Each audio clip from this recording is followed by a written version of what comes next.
비춰주십시오. 시작. 다 나를 버렸으나 주께서 내 곁에 서서. 그래요. 바울이 그랬습니다. 다 나를 버렸는데, 다 나를 버리고 도망갔는데 그 중에 몇 사람 내 곁에서 끝까지 나를 지켜주고, 그러나 그들보다는 18절 17절 주께서 내 곁에 섰어. 바울이 사역할 때마다 주께서 내 곁에 섰어.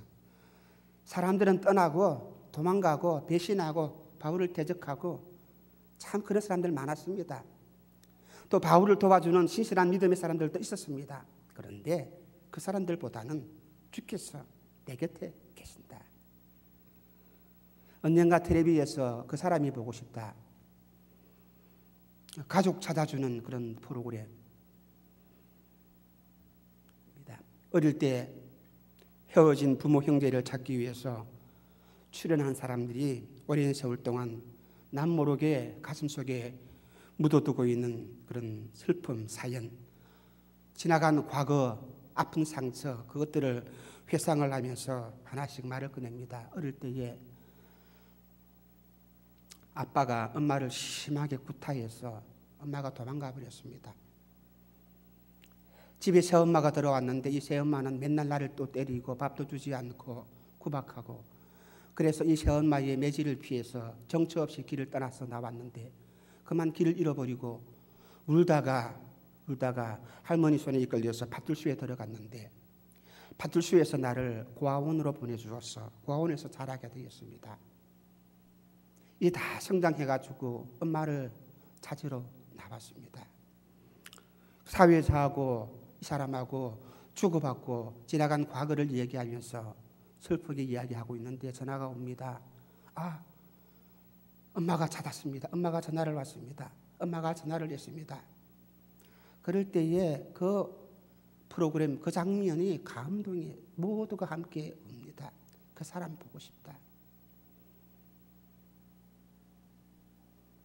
우리는 살아가면서 이렇게 만나고 헤어지고, 어떤 사람은 나에게 해를 끼치는 사람이 있는가 하면 어떤 사람은 나에게 도움을 많이 주는 사람이 있습니다. 떠나가는 사람이 있는가 하면 또다시 새롭게 나에게 접근해 오는 사람이 있습니다. 오늘 이 시간 하나님 말씀 속에서 바울이 하나님의 일을 하면서 복음 전파를 하면서 이 사역을 감당하면서 바울에게 영향력을 주었던 사람들도 있었고 또 바울을 대적하는 사람들이 있었습니다. 그래서 이 사람들의 모습들을 우리가 한번 살펴보면서 나는 어떤 사람인가?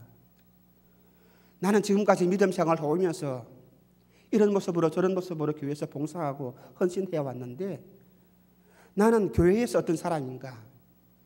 나는 우리 교회 목사님께 나는 어떤 사람인가? 한번 돌이켜보면서 기도하기를 원합니다. 바울이 이 디모데후서를 기록을 할 이 당시에는 바울이 마지막 죽음을 앞두고 있는 그런 때입니다.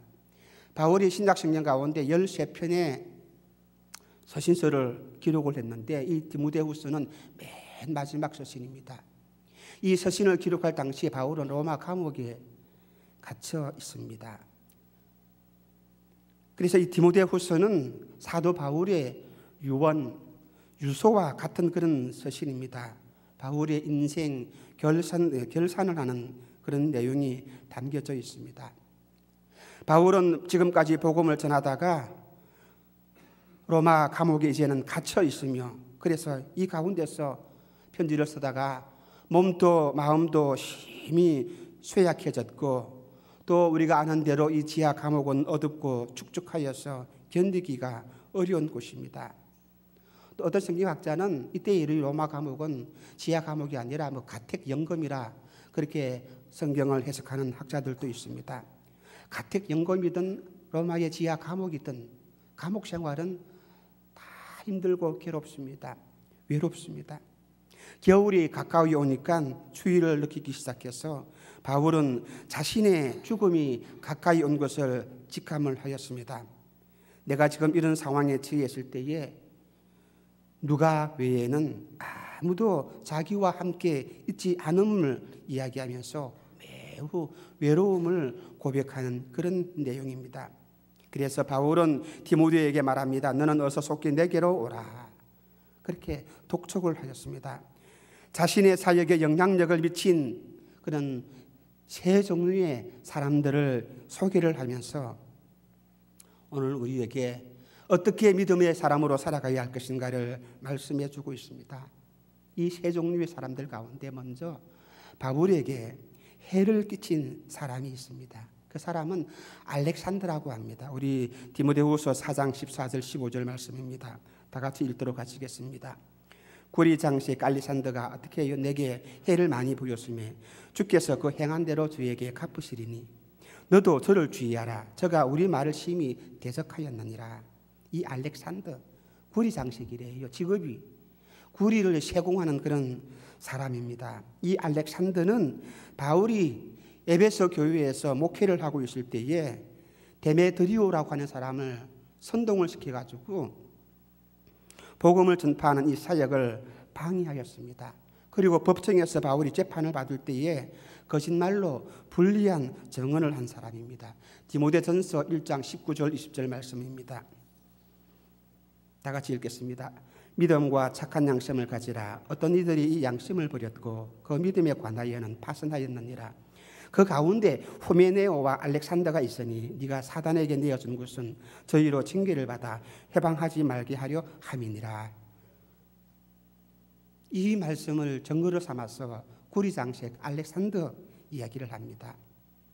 그 알렉산더가 행하였던 그 모든 일들 내가 처리하지 않아도 주님께서 갚으실 것이다. 주님께서 처리하실 것이다. 바울은 선악간에 행하시는 그 하나님의 공의로우신 그 하나님을 믿었습니다. 예수님 당시에도 이런 대적자들이 많았습니다. 예수님의 복음을 증거하실 때에 예수님의 사역을 회방하고 핍박하였던 사람들이 있었습니다. 우리가 잘 아는 대로 바리새인과 서기관들이 그랬습니다. 바리새인들은 예수님의 인기가 높아지니까 질투심이 일어났습니다. 마침내 바리새인들은 이 모함을 함으로 인해서 예수님을 빌라도의 법정에서 폭도 바나바 이 사람보다도 더 악한 죄인으로 만들어버렸습니다. 그래서 십자가의 형틀에서 고난을 당하게 하였습니다. 예수님의 신임 받던 제자 3년 동안 예수님을 따라다니고 예수님과 함께 동고동락하였던 그 유다, 가룟 유다인 이 유다도 은상십을 받고 예수님을 원수들에게 팔아버렸습니다. 예수님도 사역을 할 때에는 예수님을 대적했던 사람들, 예수님을 배반했던 사람들, 예수님에게 해를 끼치던 사람들이 있었습니다. 바울의 모든 사역 가운데서도 이 알렉산더뿐만 아니라 바울의 모든 사역들을 방해하였고 대적하는 그런 사람들, 해를 끼친 사람들이 있었습니다. 여러분, 우리는 이 말씀을 읽으면서 우리가 생각해야 할 것이 무엇입니까? 나는 믿음 생활을 한다고 했는데, 하나님께 헌신한다고 했는데, 이런 모습으로 저런 모습으로 시간 바쳐서 몸 바쳐서 물질 바쳐서 헌신한다고 했는데 오히려 내 일이, 내 말이, 내 생활이 복음 사역에 걸림돌이 된 경우는 없는가? 그것입니다. 내가 사역을 하면서, 내가 헌신을 하면서, 내가 봉사를 하면서, 내가 기도를 하면서 나의 말 한마디로 인해서 많은 사람들에게, 목회자에게, 성도들에게 상처를 주지는 않았는가? 돌이켜보아야 합니다. 하나님의 이름을 망령되게 일컫는 적은 없는가? 그렇게 먼저 자기 자신을 한번 아버지 말씀 앞에, 오늘 이 말씀 앞에 비추어보아야 합니다. 이제 우리는 새해 들어서 첫 번째 수요일 예배입니다. 매해마다 몇 때마다 우리는 새롭게 다짐합니다. 그래서 저도 성경을 한번 읽어보리라. 올해는 한 10분 정도 읽을 것이다 다짐을 하고 읽어 내려갔는데 벌써 오늘 며칠입니까? 8일입니까? 7일입니까? 창세기 다 읽어버리고 출애굽기 10장 나갔습니다. 아마 이 정도로 나가면은 그렇죠? 한 10분 정도 읽을 것 같아요. 근데 이것이 얼마나 오래 가겠습니까? 우리가 해마다 이렇게 결심하고 다짐하고 새롭게 내가 믿음으로 살 것이다 그렇게 하지만은 오래 가지 못합니다. 역시 나도 풍파에 흔들렸어. 바람에 흔들렸어. 원수의 유혹에 흔들려서 나도 역시 남들에게 상처를 주는, 하나님의 일을 하는 사람들에게 방해를 끼치는 그런 사람이 되고 있다는 사실입니다. 하나님의 이름을 망령되게 일컫는 그런 어리석은 일들, 그런 악한 일들을 한 적은 없는가? 나 자신을 돌이켜보고 기억이 난다면 우리 목사님 늘 말씀하셨던 것처럼 빨리 회개하시기 바랍니다. 말씀을 들으면서 기억나는 것이 있다면 말씀을 들으면서 또 하나님 내가 그런 일을 했군요. 빨리 속으로 회개하고 하나님께 기도하시기를 바랍니다.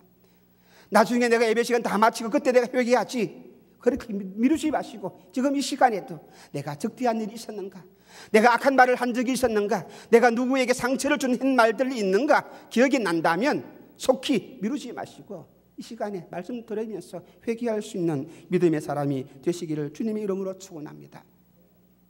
나에게 물질로, 나에게 정신적으로 큰 상처를 주는 사람을 만날 때도 있습니다.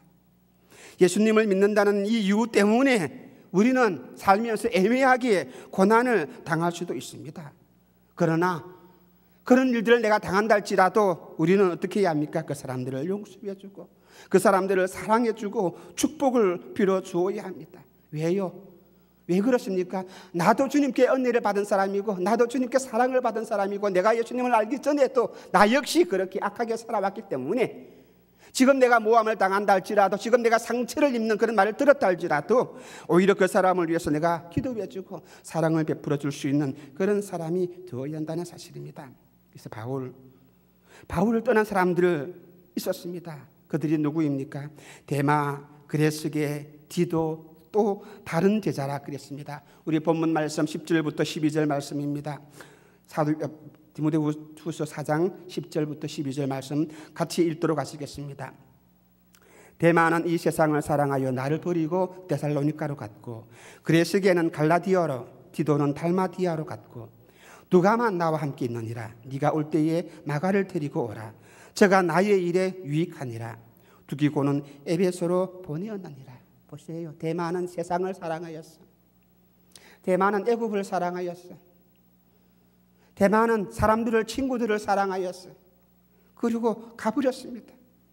누구를 버리고 바울을 버리고 데살로니가로 가고, 그레스게는 갈라디아로 가고, 디도는 달마디아로 가고, 누가는 신실한 사람인데 지금 나와 함께 있다. 그렇게 했습니다. 그래서 디모데에게 네가 올 때에 마가를 데리고 오라. 그가 나의 일에 유익하니라. 두기고는 에베소로 보내었다. 이렇게 말씀합니다. 이 데마라는 사람은 사도 바울이 첫 번째 옥에 갇혔을 때에 그때까지만 해도 바울과 함께 있었던 그런 사역자여 동역자이었습니다.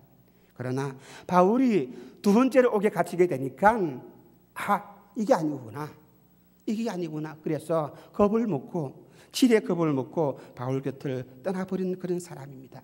나에게도 핍박이 올 것이다 짐작하고 믿음을 버리고 세상을 더 사랑하여 세상으로 떠나버린 그런 사람입니다. 그레스게와 디도가 무슨 일로 갈라디아와 달마디아로 갔는지 성경에서는 상세하게 설명을 하고 있지 않지만, 그러나 바울이 사역하던 그런 곳으로 갔다고 많은 학자들은 설명을 하고 있습니다. 10절 말씀에서는 사도 바울이 처음 병명할 때와 그와 함께한 자가 하나도 없고 다 자기와 함께 살겠던 그 모든 믿음 있다고 했던 그 일꾼들 다 가버렸다. 여기에서 처음 변명할 때 이 말은 무슨 말입니까? 사도 바울이 첫 번째 감옥에 들어갈 때에 당시 로마 법정에서 재판을 받았을 때 그때를 의미합니다. 당시 로마에는 죄수가 재판을 받게 될 때에는 동료들이 함께 동반하고 변호를 해주는 것이 관례였는데, 그래서 그때는 함께 했는데 두 번째 법정에서는 모두가 다 도망가 버립니다. 모두가 다 버립니다. 아무도 바울을 도와주지 아니했습니다. 그러나 이럴 때라도 바울은 끝까지 많은 사람들이 다 자기를 버리고 떠났다 할지라도 그 사람들의 허물을 그들에게 돌리지 아니하고 오히려 그들을 위해서 바울은 끝까지 기도해 주었습니다. 그 사람들이 믿음이 연약했기 때문에 자신을 떠난 것이라 그렇게 생각하였습니다. 아마 이것이 바울이 우리에게 보여주는 신앙의 교훈이고 모범입니다. 예수님께서도 그렇습니다. 잡히시기 전날 밤 베드로, 요한, 야고보를 데리고 게세마네 동산에서 기도하기 위해서 세 제자를 특별히 데리고 함께 우리 기도하러 갔어요. 아마 예수님은 압니다. 이제 이 밤이 되게 되면 자기는 잡혀서 십자가의 형틀로 갈 것인데 이 큰 일을 감당하기 위해서 기도하러 가자. 이 제자들과 함께 동산에 올라가면서도 우리가 기도하러 가자. 분명히 제자들에게 말했습니다. 우리가 기도하러 가자. 이 동산에서 주님께서는 자신에게 주어질 이 고난의 잔으로 인해서 힘이 고민하면서 기도하였습니다. 슬퍼하시면서 간절히 하나님께 기도했습니다. 예수님의 기도의 모습을 한번 볼까요? 마태복음 26장 39절 말씀입니다. 함께 읽도록 하시겠습니다. 조금 나아가사 얼굴을 땅에 대시고 엎드려 기도하여 가라사대 내 아버지여 만일 할만하시거든 이 잔을 내게서 지나가게 하옵소서. 그러나 나의 운대로 마옵시고 아버지의 운대로 하옵소서. 이렇게 간절히 기도했습니다. 그런데 이 순간에 이 주님이 이렇게 기도하고 있는 이 순간에 주님을 3년 동안 따라다녔고 열심히 이 제자들 주님께서 기도하자 그랬는데 예수님이 이 절망의 순간에 기도했는데 이때에 제자들은 어떻게 하고 있습니까? 모두가 잠자고 있었습니다. 그래서 예수님께서 안타까운 마음으로 말씀하셨습니다. 마태복음 26장 40절부터 41절 말씀입니다. 제자들에게 오사 그 자는 곳을 보시고 베드로에게 말씀하시되 너희가 나와 함께 1시 동안도 이렇게 깨어 있을 수 없더냐? 시험에 들지 않게 깨어 있어 기도하라. 마음에는 원이로되 육신이 약하도다. 그렇게 말씀하셨습니다. 결국 이 제자들 어떻게 됩니까? 예수님께서 로마 병정에 의해서 붙잡히시고 빌라도의 법정에 서실 때에 다 도망갔습니다. 베드로도요. 그 열정 맡은 베드로도요. 모든 제자들 다 도망갑니다. 누가 남아 있습니까? 저는 결단코 주님을 떠나지 않겠습니다. 주님을 버리지 않겠습니다. 그렇게 호언장담하였던 베드로도 예수님을 그냥 도망갑니까? 3번이나 부인하고 맹세하면서 나는 모른다 그렇게 하면서. 그런데 보세요. 이 사랑의 주님께서는 우리 주님이 부활하신 그때에 이 제자들을 버리지 아니하시고 제자들은 주님을 버리고 도망갔는데 주님은 이들을 버리지 아니하시고 제자들은 자신의 그 몸을 아끼기 위해 자신들의 생명을 지키기 위해서 다 주님을 버리고 도망갔는데 주님께서는 이 제자들에게 다시 찾아오십니다. 부활하신 주님께서는 제자들이 모여있는 곳에 찾아오시어서 평안할지어다 평안할지어다 찾아오시어서 한마디도 그들을 책망하지 아니하였습니다. 너희에게 평강이 있을지어다 이렇게 말씀하시면서 그들에게 사랑을 진실한 사랑을 주님께서 베풀어 주었습니다. 주님께서 십자가에 달리셨을 때에 자신을 향하여 침을 뱉고 조롱하던 많은 사람들 주님께서는 한 번도 저주하지 않으셨습니다. 오히려 주님께서는 아버지여 저 사람들을 용서해 주시옵소서. 저 사람들은 자기들이 무슨 일을 하는지 알지 못합니다. 오히려 십자가에서 기도하십니다. 스데반도 그러지 않았습니까? 자기에게 돌을 던지는 사람들을 향하여서 아버지여 주님처럼 똑같은 모습으로 기도합니다. 자기에게 돌을 던지는 그 원수들을 향하여서 저들이 하는 일을 알지 못합니다. 기도합니다. 모두가 나를 버리고 도망갔다 할지라도 나를 배신한다 할지라도 그 사람들을 우리가 원망하거나 미워하거나 저주하지 말고 오히려 우리가 사랑으로 감싸고 오히려 그들을 위해서 기도해 줄 수 있어야 한다는 사실입니다.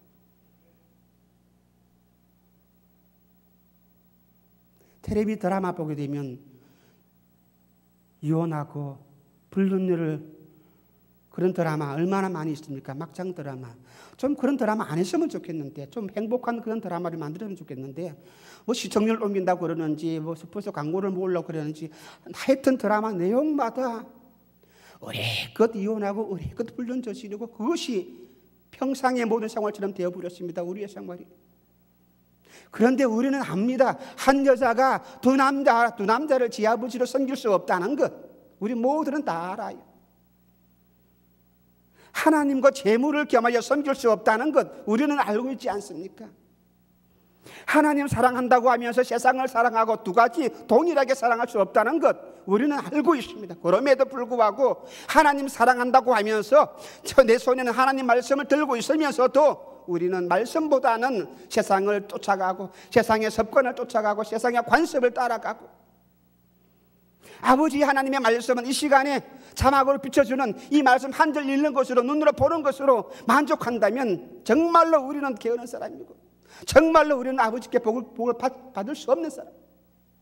내 손에, 내 마음에 아버지 하나님의 그 말씀이, 생명의 말씀이 매일매일마다 내 입술에서, 내 마음속에서, 내 머리에서 떠나지 아니하고 묵상되어지고 나오는 것, 그 말이에요. 오히려 말씀은 온데간데 없고 세상의 노래가 내 입술에서 나오고 내 생각 속에서, 내 마음 속에서는 세상의 관습들이, 법칙들이, 철칙들이 내 마음 속에서, 내 안에서 자리를 잡고 있다면, 한 여자가 두 남자를 사랑하고 두 남자를 지아비로 섬기는 모습과 동일할 것입니다. 하나님을 사랑한다고 하면서 한 발은 교회에 있고 한 발은 세상에 있고, 어떻게 우리가 그럴 수가 있습니까? 야고보가 그렇지 않았습니까? 어떻게 한 우물에서 단물과 쓴물을 낼 수가 있는, 어떻게 한 입에서 찬송이 나오고 저주가 나오고 불평이 나오고 그럴 수가 있느냐? 우리가 하나님을 사랑하는 사람이라면, 주님을 믿는 사람이라면 오직 주님만을, 아버지 하나님만을 사랑해야 합니다. 이 세상은 안개와 같다 그랬습니다. 안개 한번 자욱하면 얼마나, 그런데 한번 햇빛이 비치게 되면 그 자욱했던 안개도 순식간에 사라집니다. 세상의 모든 권세와 명예와 그 영광들은 똑같습니다. 그런데 순식간에 사라질 그 영광을 우리가 거기에 목을 메고 그걸 내가 좋아한다고, 그걸 내가 사랑한다고 쫓아간다면 참으로 어리석은 사람. 잠시 세상의 낙을 위해서, 잠시 동안의 세상의 낙을 위해서 영원한 지옥의 형벌을 내가 자초한다면 그야말로 어리석은 사람입니다. 구약에서 요수아라는 사람이 임종을 앞에 두고 이스라엘 백성들에게 고별 설교를 하면서 이렇게 기도하였습니다. 요수아 24장 14절 15절 말씀입니다. 우리 다 같이 한 목소리로 크게 읽도록 하시겠습니다. 시작. 성실과 진정으로 그를 섬길 것이며 너희의 열조가 강조편과 애굽에서 섬기던 신들을 어떻게 하여 제하여 버리고 여호와만 섬기라. 만일 여호와를 섬기는 것이 너희에게 좋지 않게 보이거든 너희 열조가 강조편에서 섬기던 신이든지 혹 너희에 거하는 땅 아모리 사람의 신이든지 너희 섬길 자를 오늘날 택하라. 오직 나와 네 집은 여호와를 섬기겠노라. 오늘 이 한 시간 이 말씀을 들으면서 여러분의 결단이 되어지고 여러분의 기도가 되어지고 여러분의 고백이 되어지기를 주님의 이름으로 축원합니다. 그래서 백성들이 어떻게 답합니까? 역시 16절부터 18절 말씀입니다. 같이 읽겠습니다. 백성이 대답하여 가로되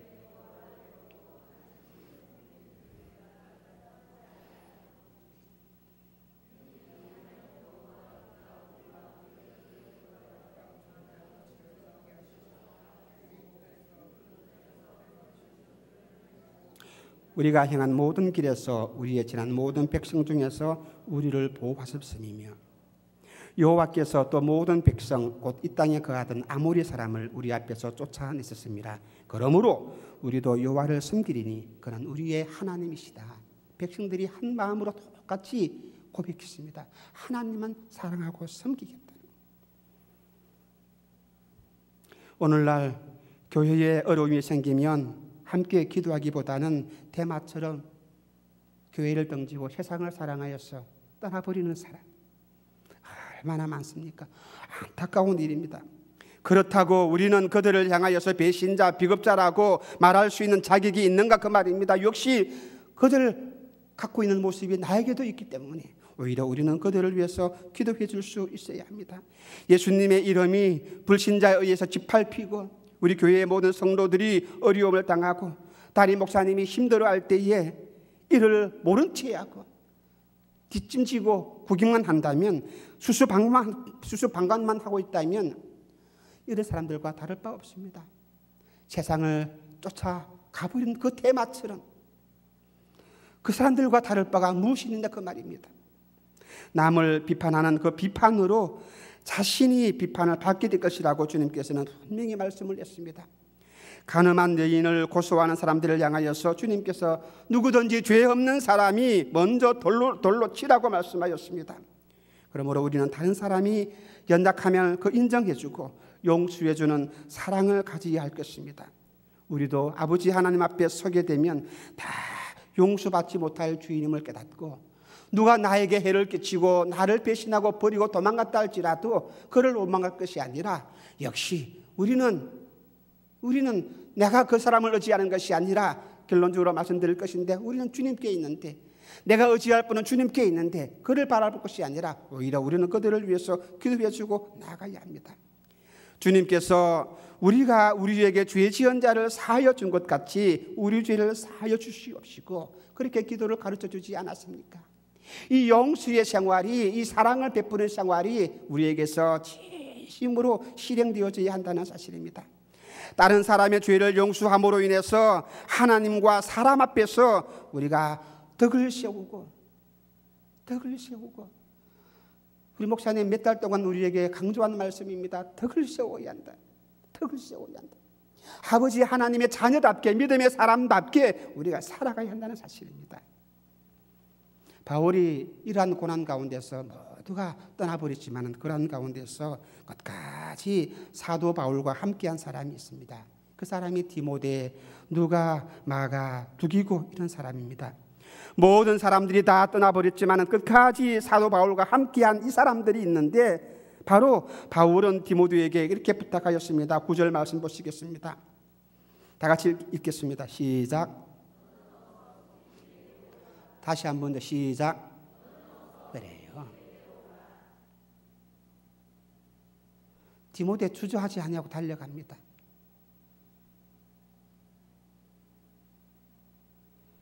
빨리 와라, 빨리 와라. 디모데는 지금 사도 바울의 뒤를 이어서 에베소 교회에서 목회를 하고 있는 시간, 그 바쁜 목회를 하고 있는데 바울이 불렀을 때에 빨리 갔습니다. 바울을 사랑하는 마음으로. 어떻게 보면은 이 바울의 부탁하는 이 명령이 하나님의 명령일 수도 있고, 아마 그렇게 믿었기 때문에 이 디모데는 달려갑니다. 11절 말씀을 함께 보시겠습니다. 누가 나와 함께 있느니라. 네가 올 때에 마가를 데리고 오라. 그가 나의 일에 유익하니라. 혼자 오지 말고 마가도 함께 데리고 오라 그랬습니다. 마가를 데리고 오라. 저가 나의 일에 유익하니라 이렇게 말하는데, 마가는 처음에 사도 바울과 함께 전도 여행을 다니다가 도중에 바울하고 틀어져 가지고 예루살렘으로 돌아갔습니다.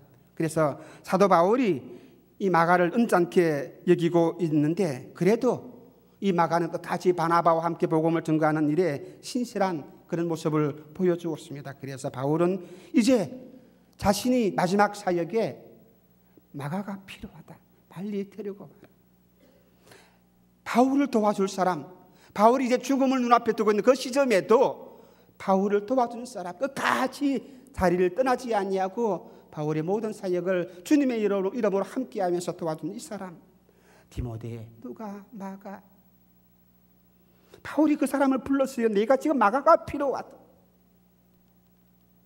우리가 믿음 생활하면서 우리 목사님에게, 우리 교회에게 힘들고 어려운 일을 겪으실 때에 우리 목사님의 머리에 뇌리 속에서 누구누구가 필요하다, 이 시간에 빨리 필요하다, 그렇게 기억날 수 있는 사람, 그렇게 기억날 수 있는 사람, 이런 믿음의 사람으로 우리가 살아가야 할 것입니다. 아마 하나님께서 원하실 거예요. 그래서 마가는 바울이 불렀을 때 이 부름에 속히 응답하여서 달려갔습니다. 복음을 위해서 하나 되어지는 그런 모습을. 교회에 목회를 해야 되는데, 에베소 교회에 목회를 해야 되는데, 이보다 더 큰 일들이 있기 때문에 하나님이 불렀을 때에 아버지 앞에서 하나된 모습들을 보여주기 위해서 달려갔어요. 12절 말씀을 보시겠습니다. 두기고는 에베소로 보내었느니라. 왜요? 디모데가 왔기 때문에 에베소를 또한 지켜야 합니다. 그래서 대신 두기고를 보냅니다. 이와 같이 디모데, 누가, 마가, 두기고, 이런 사람들은 사도 바울이 어려움을 당하고 있을 때에 바울을 떠나지 않고 끝까지 자리를 지키고, 오늘도 우리가 믿음 생활하는 이유가 무엇입니까? 복음 증거하는 일입니다. 우리가 기도하는 이유가 무엇입니까? 내가 잘 되는 것보다는 내가 할아버지의 말씀을 증거하는 이것 때문에 우리 교회의 사명이 무엇입니까? 하나님의 사랑을 증거하고 아버지의 말씀을 증거하는 일입니다. 바울이 했던 모든 일들은 복음을 증거하는 일입니다. 감옥 안에서도 복음을 증거합니다. 그래서 이 복음을 증거하는 일에 바울은 마가가 필요하고 누가가 필요하고 두기고가 필요하고 그래서 이 사람들을 불렀습니다. 이들은 끝까지 바울과 함께 믿음을 지키면서 바울과 함께 하나님의 일들을 감당한 사람이에요. 아마 본문 외에도 바울을 도와주었던 사람 참 많이 있습니다. 성경에서는 바울이 회심하였을 때에 바울을 도와주었던 아나니아라고 하는 사람이 있고, 회심하여 예루살렘에 돌아와서도 바울을 도와주고 끝까지 동력했던 바나바 같은 사람, 빌립보에서 복음을 증거하다가 함께 옥에 같이 기도했던 신라 같은 사람, 그런 사람, 헌신적인 충성과 봉사를 아끼지 아니했던 브리스길라와 아굴라 같은 그런 사람들, 그런 부부들, 이 사람들 참 많이 있었습니다. 끝까지 바울을 떠나지 아니하고 신실한 모습으로 바울의 모든 사역을 도와주었습니다. 그래서 사도 바울은 이 사람들에 대하여서 어떤 마음을 가지고 있겠습니까?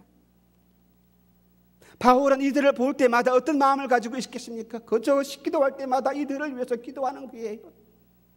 아마 닦는 기사일 것입니다.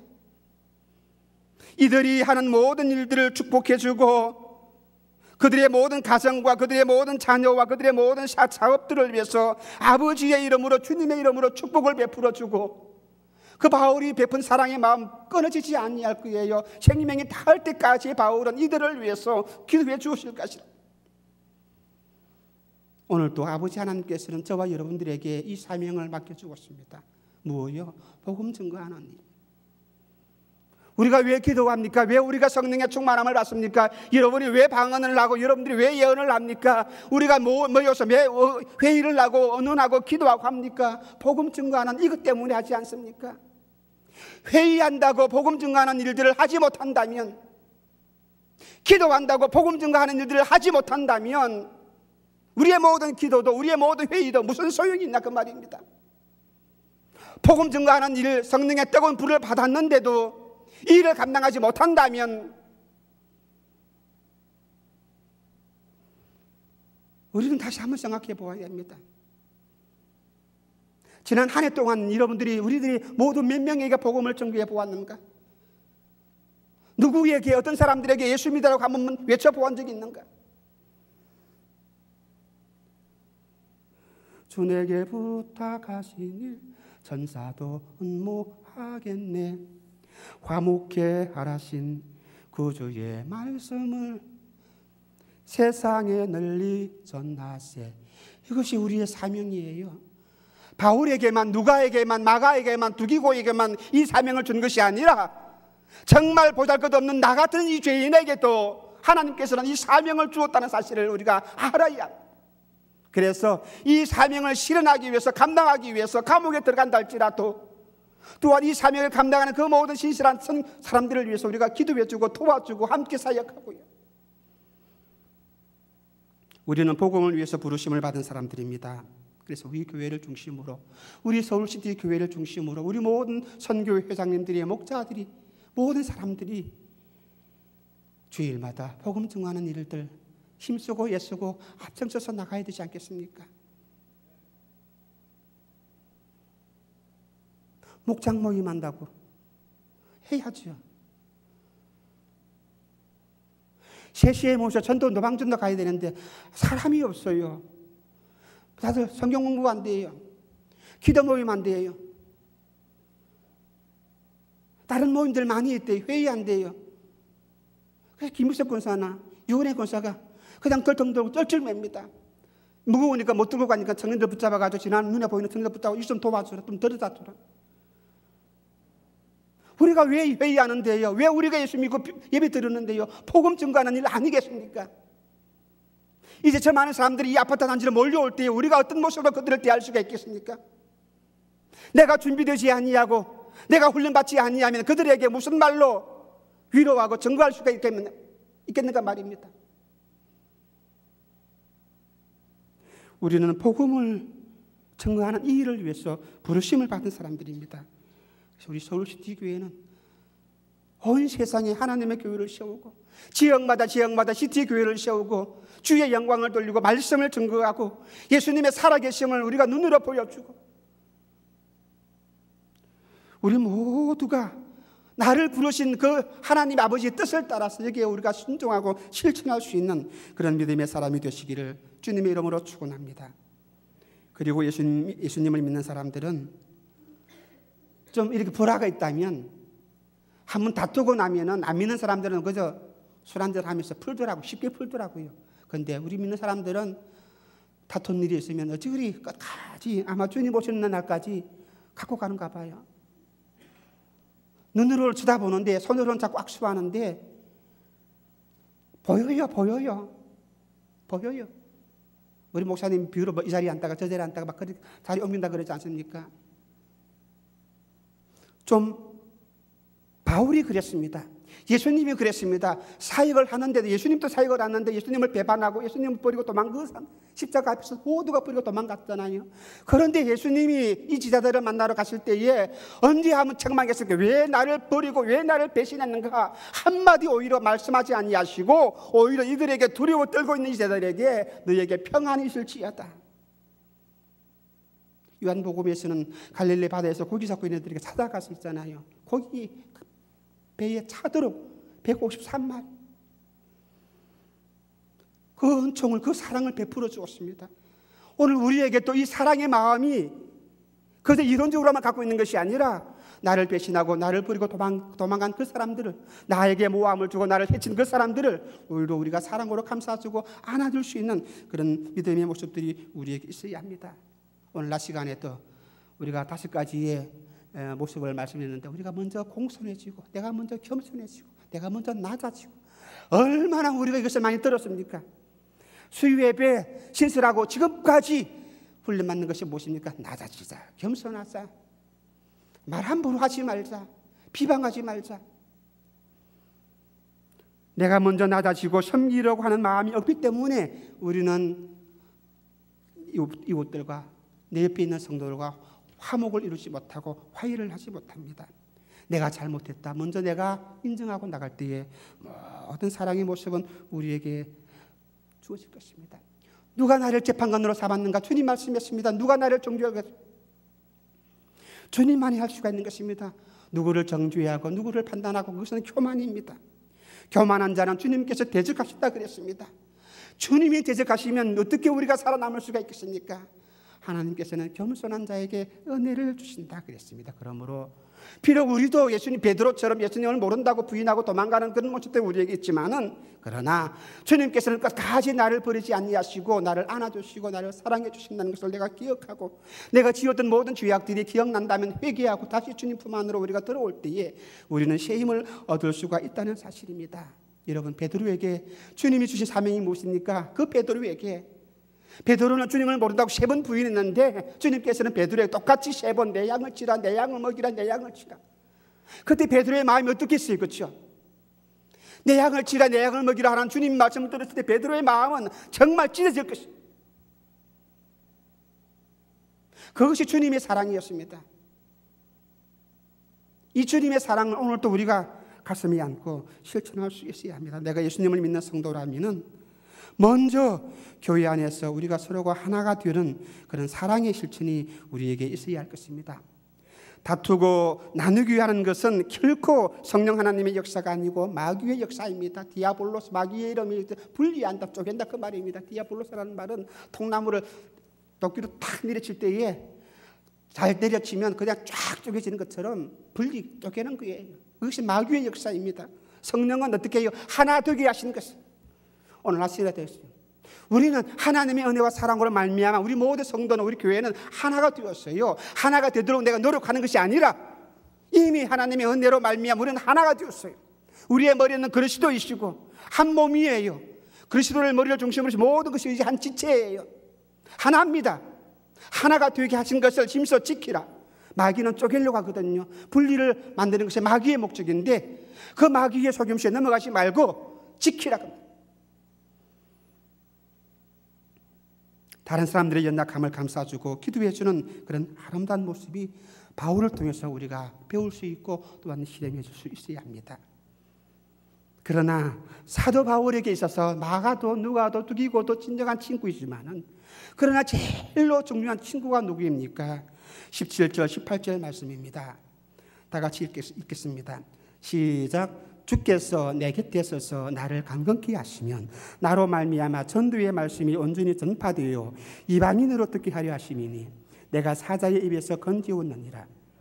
주께서 나를 모든 악한 일에서 건져내시고, 그래요. 주님이 바울이 모든 사역을 할 수 있었던 것은 누가가 도와주어서 물론 그랬습니다. 마가가 도와주어서 물론 그렇습니다. 그런데 진실한 바울의 친구는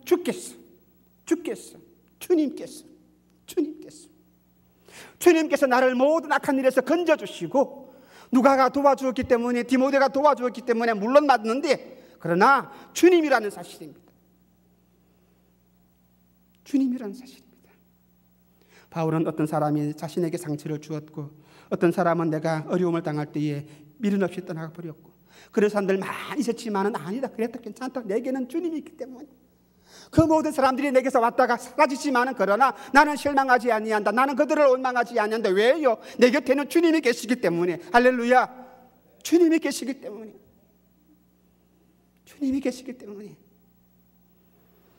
그들이 내게 다가와서 사탕을 갖다 주고 좋은 선물 갖다 주고 그때는 좋았지만은, 그러나 어느 순간에 또한 배신하고 도망간다. 그러나 내가 실망하지 아니한다.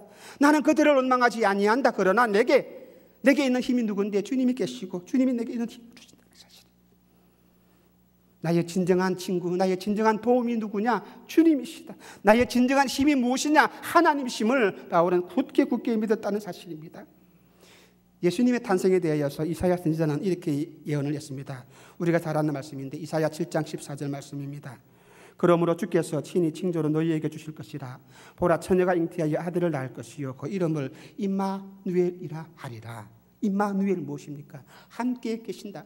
우리와 함께 계신다. 나와 함께 계신다. 이 죄 많은 나를 버리지 아니하시고, 이 연약한 나를 버리지 아니하시고, 이 변신, 배반을 하는 그것을 떡 먹듯이 하는 나를 버리지 아니하시고 나와 함께 하신다. 하나님이 나와 함께 하신다. 전능하신 그 하나님이, 사랑이 많으신 그 하나님이 나 같은 이 못난 죄인에게 함께 하신다는 것, 여러분 실감이 되어지십니까? 김태희가 나와 함께 한다. 얼마나 좋은 일입니까? 그렇죠? 젊은 사람들, 얼굴 이쁜 사람들, 이쁜 남자들, 이쁜 사람을 좋아하는 남자들은 아마 그런 사회 유명 인사가 나와 함께 한다. 그건 하나만 가지고도 힘이 될 터인데, 그런데 보세요. 이 전능하신 하나님이 나와 함께 하신다. 예수님께서 부활하실 때에 부활하시고 제자들에게 하신 약속이 무엇입니까? 내가 세상 끝날까지 너희들과 함께 하겠다는 것이에요. 이것 아니겠습니까?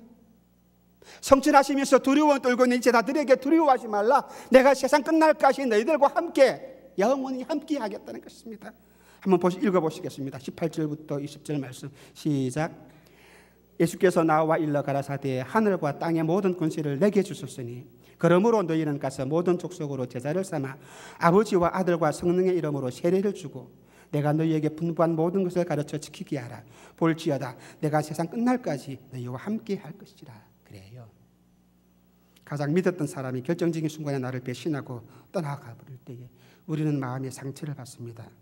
그리고 설령 나를 도와주고자 하는 그 사람이 있다 할지라도 사람의 힘으로 어쩔 수 없는 그런 경우가 우리에게 있습니다. 그래서 연약한 사람을 의지하기보다는, 디모데를 의지하기보다는, 마가를 의지하기보다는 누구를요? 주님께서 내 곁에 계시셨어요. 주님께서 나와 함께 하시고 세상 끝날까지 함께 하시는 그 주님이 내 곁에 계심을 믿고 우리가 내게 주어져 있는 이 모든 일들을 담대하게 감당할 수 있는 저와 여러분이 되시기를 주님의 이름으로 축원합니다. 나의 등 뒤에서 나를 도우시는 주, 나의 인생 길에서 지치고 곤하여 매 순간마다 주님은 나와 함께, 매일처럼 조져안고 싶을 때 나를 밀어주시니 누가? 주님께서. 일어나 걸어라 내가 새 힘을 주리니 일어나 너 걸어라 내 너를 도우리. 주님이 도와주십니다. 주님이 함께 하십니다. 마가가 아니고요, 디모데가 아니고요, 두기고가 아니고요, 주님이 함께 하시기 때문에 우리는 실망하지 않고 누구를 원망하지 않고 끝까지 내가 맡은 일을 감당해야 합니다. 죽도록 충성. 요한복음 10장 11절 말씀에 주님이 이렇게 말씀하셨습니다. 나는 선한 목자라. 선한 목자는 양들을 위하여 목숨을 버린다. 저는 이 말씀 읽으면서 있잖아요. 나는 이렇지 못하기 때문에 우리의 선한 목자 되신 예수님께서는 졸지도 아니하시고 주무시지도 아니하시고 불꽃 같은 눈으로 나를 지켜보시고 계십니다. 사자와 이리와 같은 그 악한 마귀들의 모든 군세로부터 나를 지키기 위해서 지금도 나를 보호하시고, 그래서 언제나 나를 푸른 초장으로 잔잔한 물가로 나를 인도해 주신다는 사실을 우리가 잊지 말아야 합니다. 바울의 생애에 있어서 복음으로 인한 고난 많았습니다. 핍박이 많았습니다.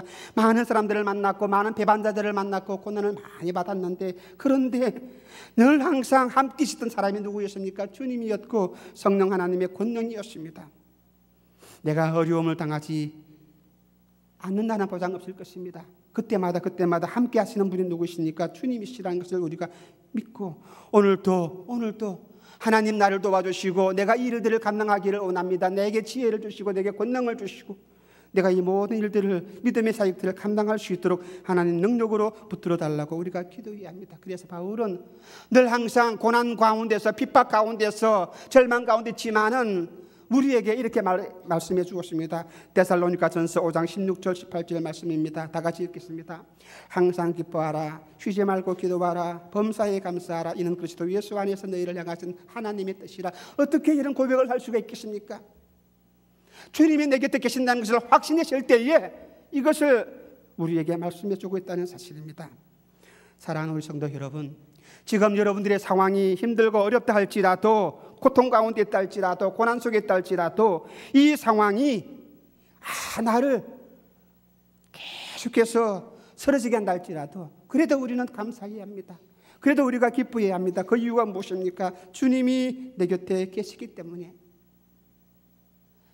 주님이 내 곁에 계시기 때문에. 제자들이 주님과 함께 배 타고 가다가 풍랑을 만나지 않았습니까? 갈릴리 바다를 지나가면서 풍랑을 만났는데 주님이 그 배에 계시거든요.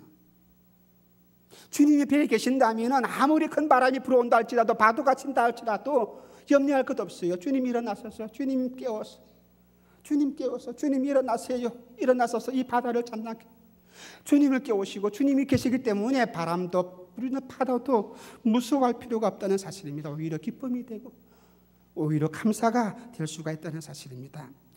복음을 전하다가 로마 감옥에 갇혀 있던 그런 현재의 상황이 기뻐할 수 없는 상황인데도 바울은 이 말씀을 우리에게 전해주고 있습니다.